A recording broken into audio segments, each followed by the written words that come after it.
Bismillah.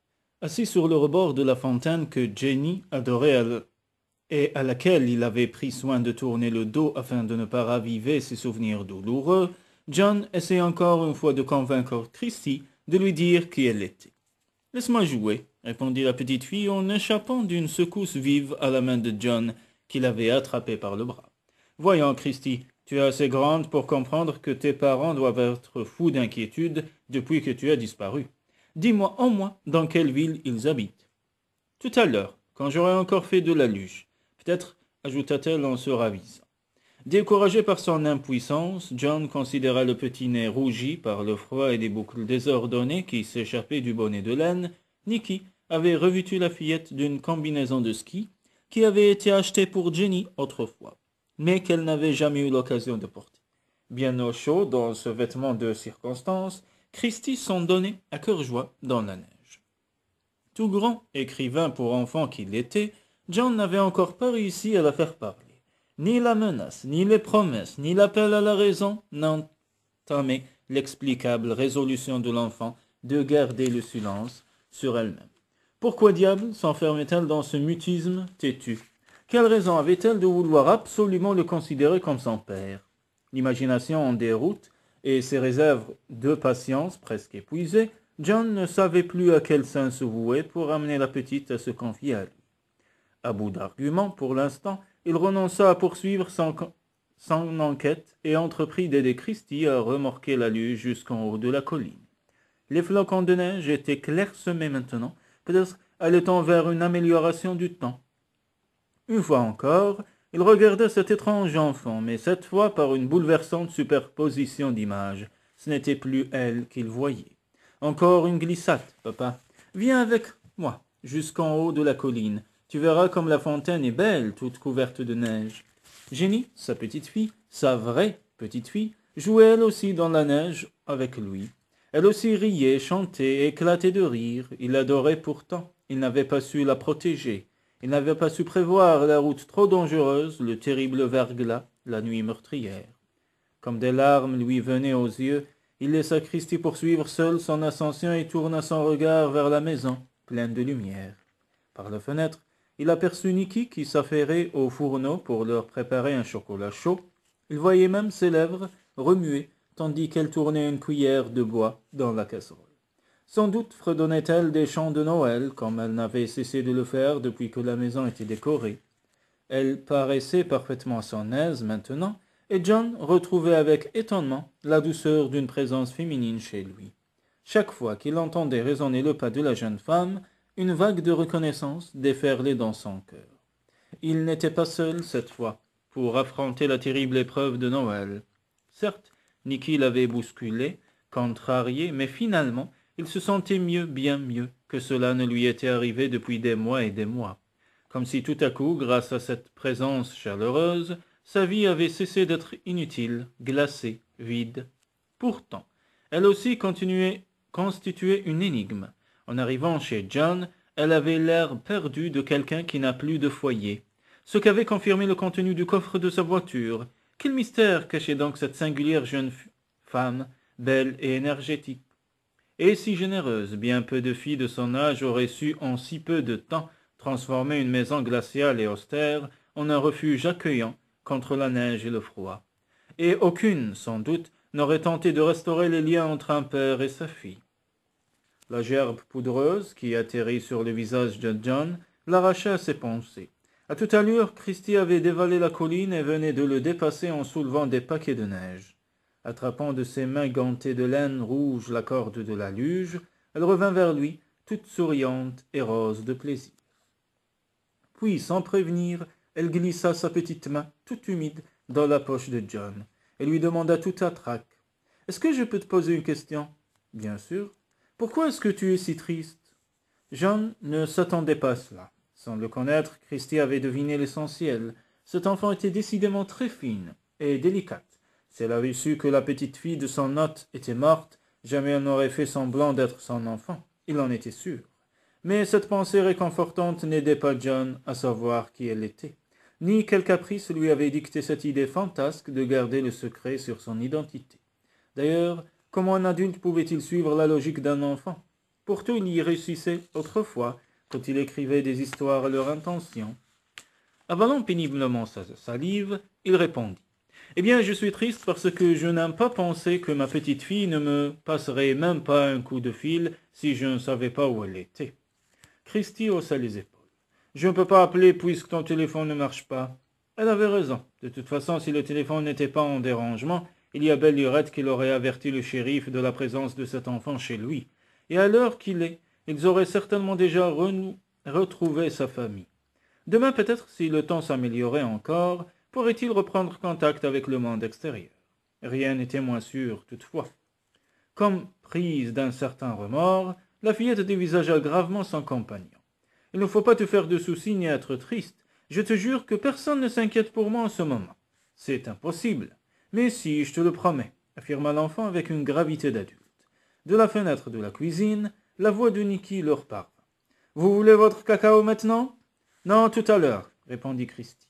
Et avant que John n'ait pu la rattraper, une fois de plus, elle escalada la colline en traînant la luge derrière elle. Bah, il attendrait un peu plus longtemps, voilà tout. Bien décidé à ne pas perdre patience, malgré le froid qui commençait à le gagner. Il coiffa le bonnet de laine rouge roulé dans la poche de son anorak et alluma la pipe en racine de bruyère qui s'y trouvait aussi. Il m'a semblé que Christie et vous aviez une discussion très sérieuse. John leva les yeux vers Nick.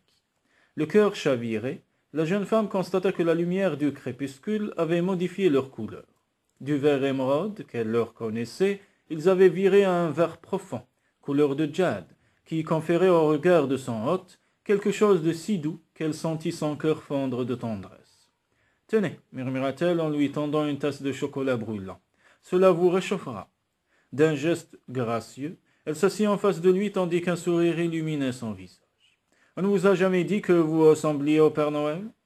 John arbora un air surpris, presque contrarié. « C'est sans doute à cause du bonnet rouge et de la pipe, » ajouta Nicky. « Je ne savais pas que vous fumiez. »« Oh, c'est bien rare, et seulement dehors. » Étrangement, la présence de la jeune femme le rassurait, comme si maintenant qu'elle était auprès de lui, il pouvait accorder foi à ce que lui avait dit Christie. Non, personne ne recherchait la petite fille en ce moment. Il en avait l'intime conviction. Donc autant profiter de ce répit que le sort lui accordait dans sa vie triste et solitaire. Il aviserait plus tard, lorsqu'il serait possible d'agir. Mieux valait profiter de tout ce que la présence de la jeune femme lui apportait sans qu'elle s'en doute. D'ailleurs, ainsi, comme par miracle, il venait de retrouver le goût de la lecture, qu'il avait fui depuis son deuil, le condamnant à d'épouvantable insomnie que rien ne pouvait apaiser.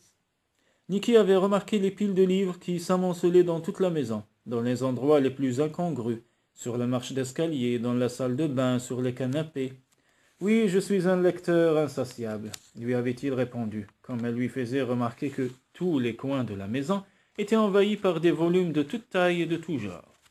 Assis dehors, à côté d'elle, ses mains nues, entourant la chope brûlante, il savourait le silence complice qui les unissait en contemplant la jeune femme, qui, les yeux plissés de plaisir, dégustait son cacao à petites gorgées gourmandes.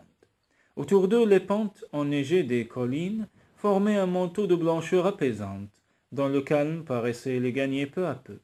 Nicky observait son hôte à la dérobée. Pour la première fois depuis son arrivée, il paraissait détendu et moins triste. Presque heureux, en fait, et il était plus beau que jamais.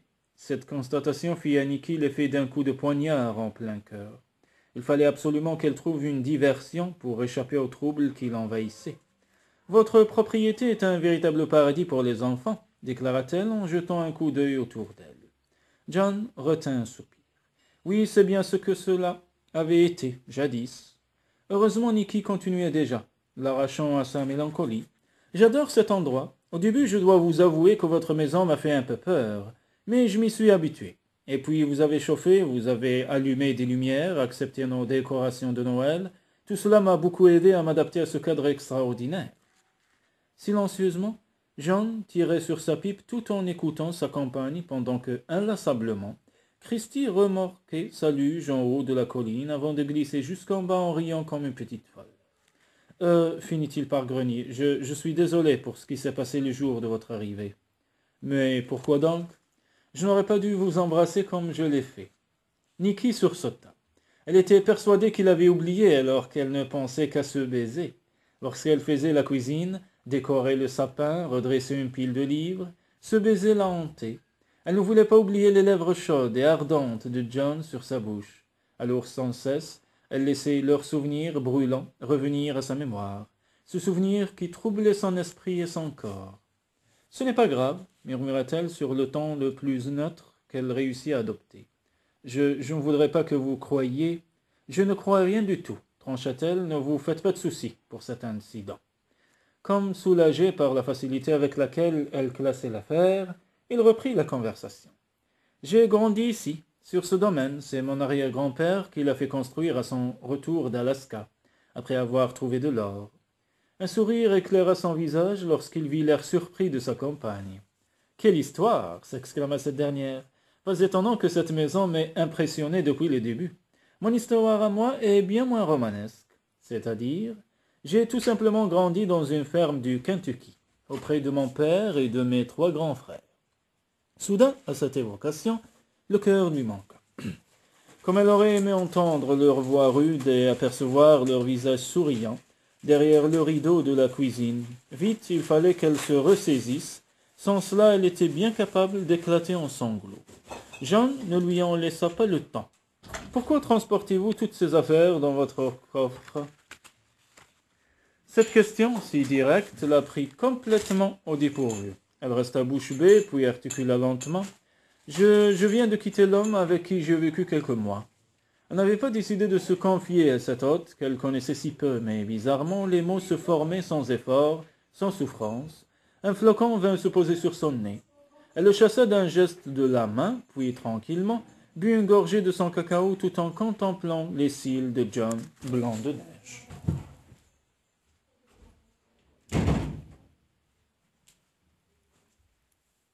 Ce dernier se gratta la gorge avant de demander « C'est fini entre vous ?»« Oui, fini et bien fini. » John fronça les sourcils. « Alors cette couronne de Noël dans votre taxi, c'est celle qui décorait la maison que vous habitiez avec Buck.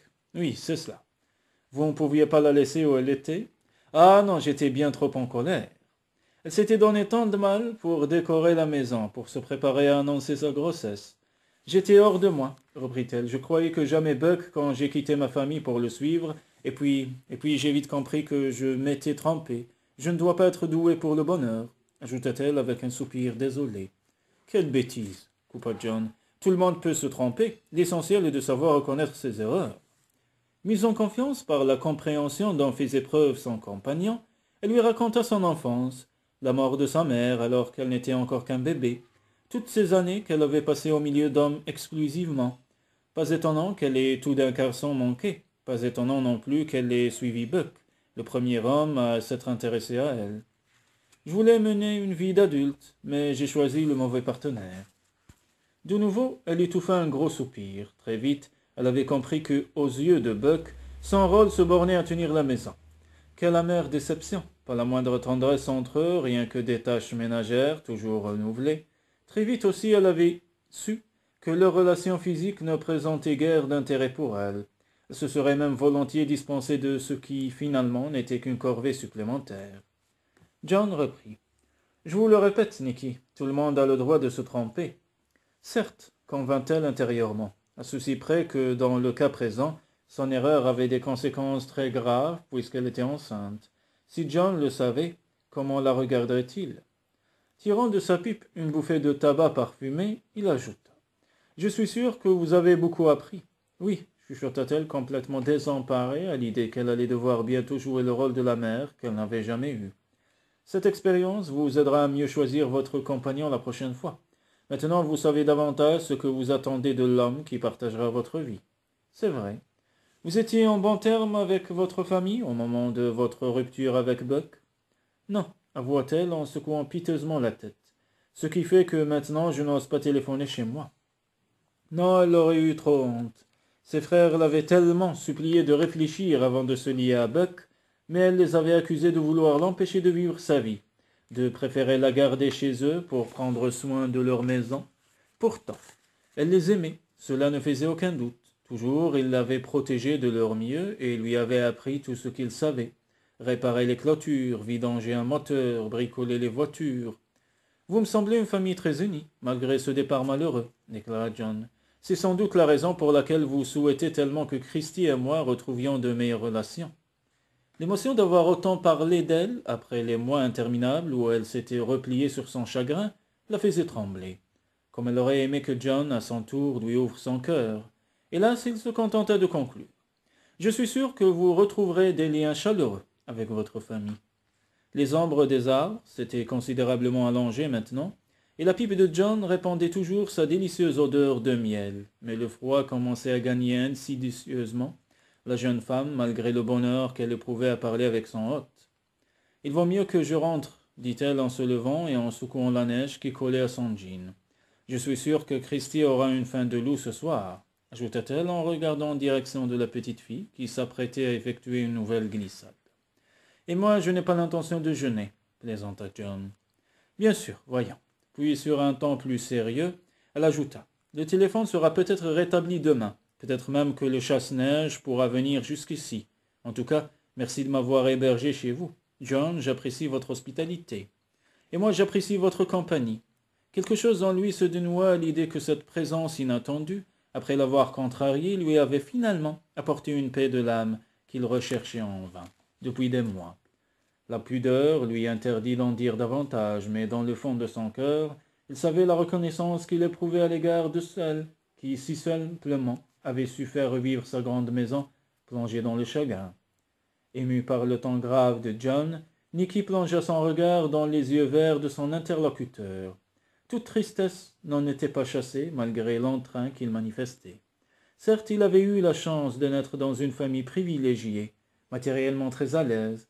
Pourtant, la vie ne l'avait pas épargné. Sans connaître l'histoire de son compagnon, elle lisait sur son visage qu'il avait traversé des moments de grande souffrance. Comme elle se baissait pour ramasser sa tasse qu'elle avait posée sur le rebord de la fontaine, John leva sa main, gantée, et lui effleura la joue. Ce geste inattendu la figea sur place. Soudain, elle prit une conscience aiguë du velouté du gant sur sa peau, de l'odeur du cuir et du délicieux parfum de miel répandu par le tabac. Léger, aérien, les flocons poursuivaient leur danse endiablée dans le ciel obscurci. Le cœur de la jeune femme se mit à battre fort, si fort qu'un instant elle redouta que John ne l'entendît. Toujours immobile, pétrifiée par la douceur de la caresse, elle gardait les yeux baissés. John avait croisé les mains sur ses genoux. « Je crains de ne pas avoir été clair. » Nicky fit un violent effort pour sortir de son engourdissement. « À quel sujet ?» La voix rauque, John reprit. « Je veux dire, je regrette de vous avoir embrassé, aussi brutalement, mais je ne regrette pas ce que j'ai éprouvé en le faisant. » Un instant, Nicky fut certaine qu'il allait l'embrasser de nouveau. Déjà, elle fermait les yeux, hélas. Son compagnon se contenta de lever la main une nouvelle fois et d'effleurer les lèvres que, sans même le savoir, elle lui tendait. « Tu viens me border, papa ?» John laissa échapper un profond soupir. Décidément, tout ce qu'il avait essayé d'expliquer à Christie aujourd'hui n'avait servi strictement à rien. Tant pis, on verrait plus tard. Haussant la voix, à la façon d'un croque-mitaine, il cria. « Que tu sois prête ou pas, petite fille, j'arrive !» Christie éclata de rire sous sa couette. Nicky était déjà près de la fillette. John l'aperçut de dos, et son regard suivit la ligne douce de ses épaules. Puis, sans qu'il en ait clairement conscience, ses mains prirent le relais. Elle avait troqué son jean contre une robe qui tenait plus du grand pull-over que de la robe de soirée, mais qui convenait parfaitement à son allure d'adolescente. Elle sentait bon, un mélange de lavande et de chèvrefeuille. John se pencha pour déposer un baiser dans le cou qui s'offrait à lui, mais il se ravisa.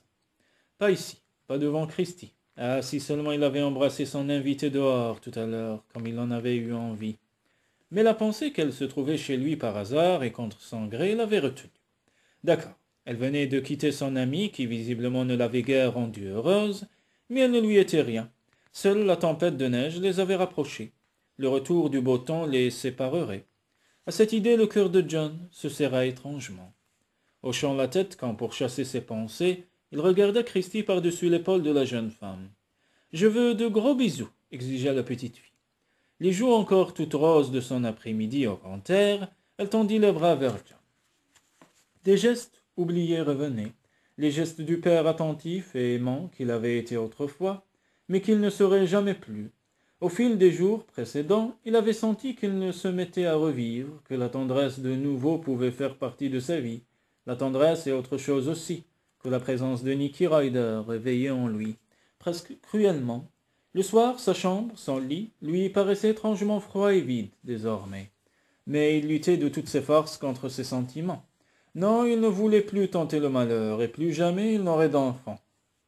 Pourtant, se promet-il, aussi longtemps qu'elle serait chez lui, il prendrait soin de son mieux de cet enfant inconnu, qui s'obstinait à vouloir être sa fille. Cette nuit encore, quand Christie et Nicky dormiraient paisiblement toutes les deux, il irait à pas de loup remettre du bois dans la cheminée, pour qu'elle ait bien chaud, et aussi pour contempler Nicky dans son sommeil. Cela faisait partie de ses nouvelles habitudes. Comme il éteignait la lumière, Christie demanda. « Raconte-moi une histoire, s'il te plaît. » La respiration lui manqua. Combien de fois n'avait-il pas raconté une histoire à sa petite fille, le soir, avant qu'elle ne s'endorme? Il revoyait Jenny, toute souriante, exactement comme l'était Christie en ce moment, impatiente d'écouter les merveilles qu'il allait inventer pour elle. Mais ce soir, c'était impossible.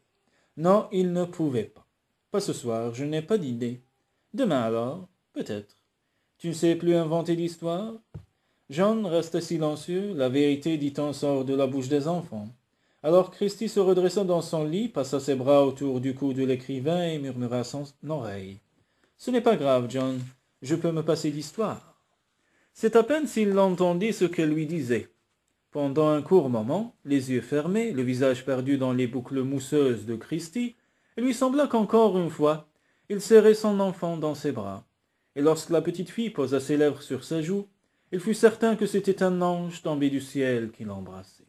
« Bonsoir, » murmura l'enfant d'une voix ensommeillée. « Bonsoir, » répondit-il.